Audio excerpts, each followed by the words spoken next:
महाराज इस संसार में संसारियों के लिए रो तो तुम्हारे आंसू को भी पोंछने वाला कोई नहीं है कि कोई पोंछ दे आकर के, रोते रहो।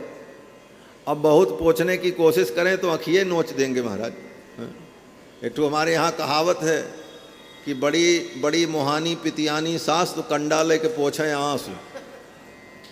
पूरब की कहावत है ना कि एक पितियानी सास रही, बहू के ऊपर बड़ी मोहाई, बहू बेचारी रो रही थी तो कहीं लाओ आंसू पोंछ दे, कंडा लेकर के रगड़ दिया, गलवई कट गया महाराज, छिल गया सब।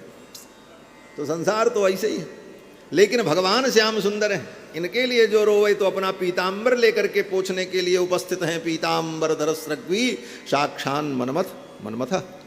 भगवान प्रकट हो गए, गोपांगनाओं ने भगवान श्याम सुंदर को चारों तरफ से घेर लिया और पकड़ करके ले गई, एक जगह निकुंज में बैठाया और गोपियों ने भगवान से बहुत कुछ पूछा। कहाँ बैठाया गोपियों ने? सुखदेव जी कहते हैं एक गोपी ने अपना आंचल बिछा दिया, दुपट्टा बिछा दिया और कहा इसी पे बैठो। उसी दुपट्टे पर भगवान बैठ गए। बोले बैठ गए तो बैठ गए, क्या आश्चर्य है। तो सुखदेव जी कहते हैं तत्रोपविष्टो भगवान स ईश्वरः, तत्रोपविष्टो भगवान स ईश्वरः। भगवान षडैश्वर्य संपन्न, भगवान माने षडैश्वर्य संपन्न, ज्ञान शक्ति बल ऐश्वर्य वीर्य तेज संपन्न। ईश्वरः माने जो अनंत कोटि ब्रह्मांड के नियामक हैं वो ईश्वर। तत्रोपविष्टः उस पे बैठ गए। नहीं बैठना चाहिए था क्या? कहते हैं अरे बैठ तो गए लेकिन इनके बैठने का स्थान कुछ और है। बोले क्या है? बोले योगेश्वरांतर हृदय कल्पितासनः। जो बड़े बड़े योगियों के हृदय को अपना आसन बनाते हैं, योग हृदय ध्यान गम्यम, वो भगवान उन गोपियों के आंचल पर बैठ गए। बोले उस आंचल में क्या कोई कमी थी? नहीं बैठना चाहिए था भगवान को? सुखदेव जी कहते हैं हाँ कुछ कमी तो जरूर थी। बोले क्या कमी थी? बोले स्वैरुत्तरीय कुछ कुंकुमांकितैः। गोपियों का जो उत्तरीय था, उनका जो आंचल था, उस आंचल में, गोपियों के आंचल में कुंकुम लगा था, काजल लगा था, सिंदूर के दाग धब्बे भी लगे हुए थे। उसी आंचल से गोपियों ने अपना मुंह भी पोंछा था, हाथ भी पोंछा था। क्योंकि स्त्रियों का आंचल तो मल्टीपर्पज होता है, जरूरत पड़े तो अपना भी हाथ पोंछ लो, सामान भी पोंछ लो, बच्चे का मुंह भी पोंछ दो।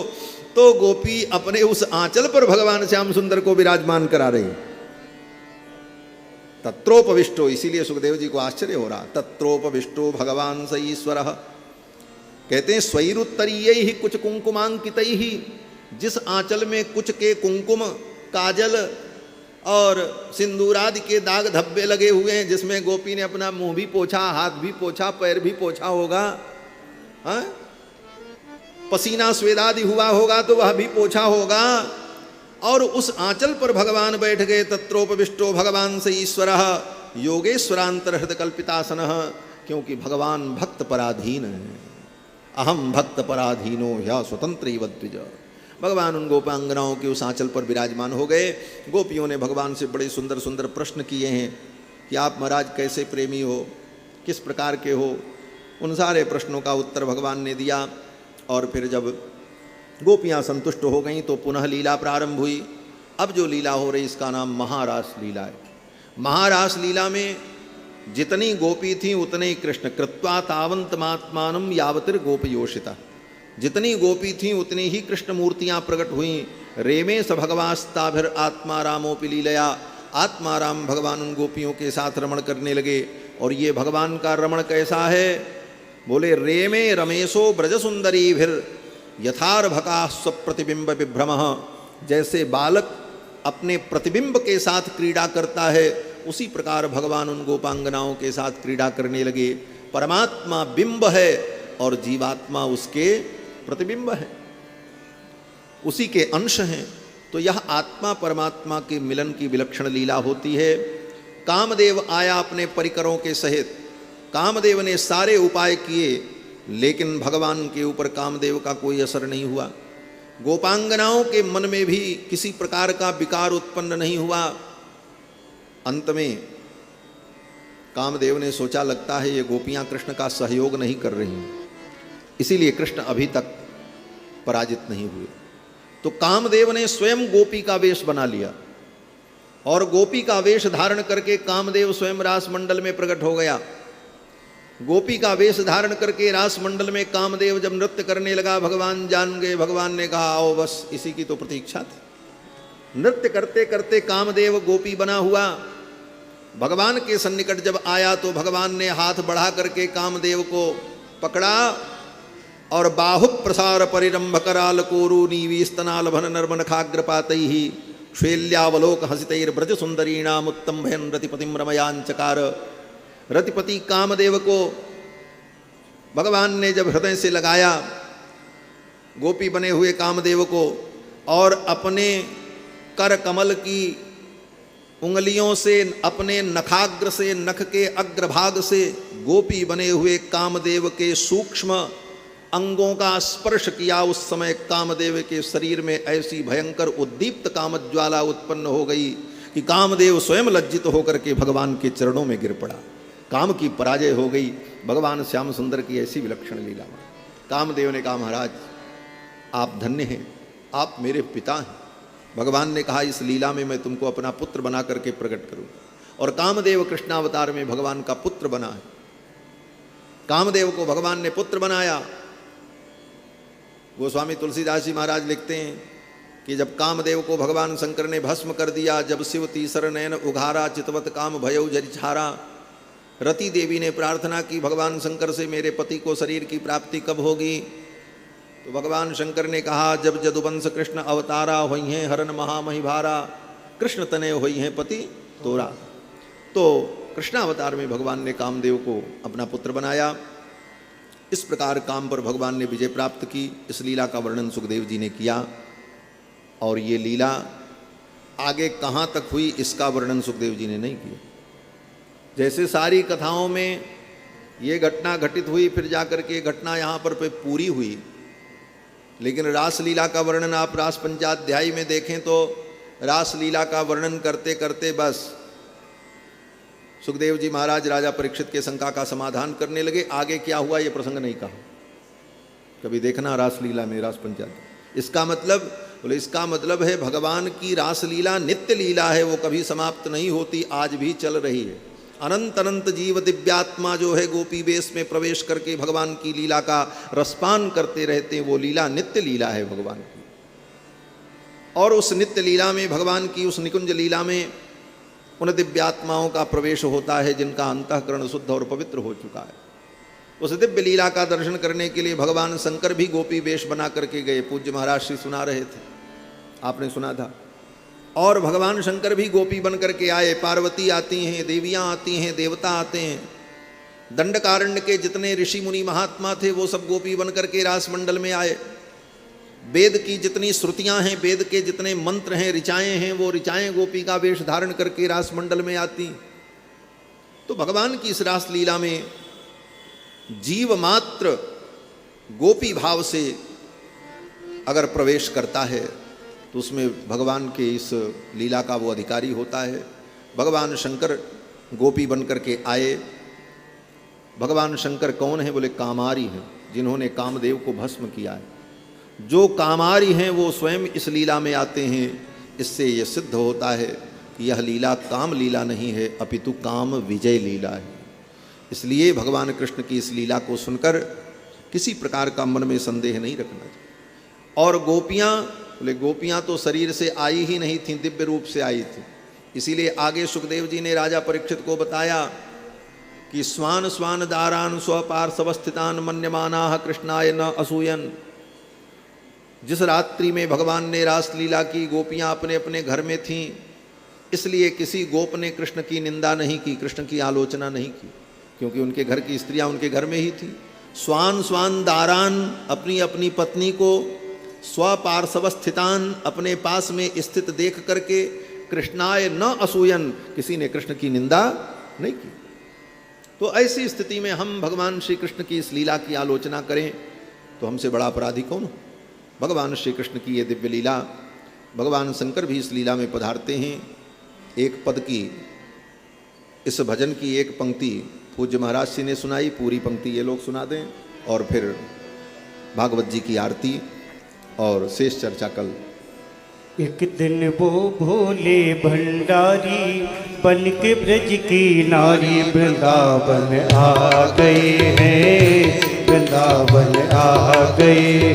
पार्वती जी मना के हारी, ना माने त्रिपुरारी, वृंदावन आ गए हैं, वृंदावन आ गए। एक दिन वो भोले भंडारी बन के ब्रज की नारी वृंदावन आ गए हैं, वृंदावन आ गए। पार्वती से बोले मैं भी चलूँगा तेरे संग में, पार्वती से बोले मैं भी चलूँगा तेरे संग में। राधा संग श्याम नाचे मैं भी नाचूँगा तेरे संग में, ओ राधा संग श्याम नाचे मैं भी नाचूँगा तेरे संग में।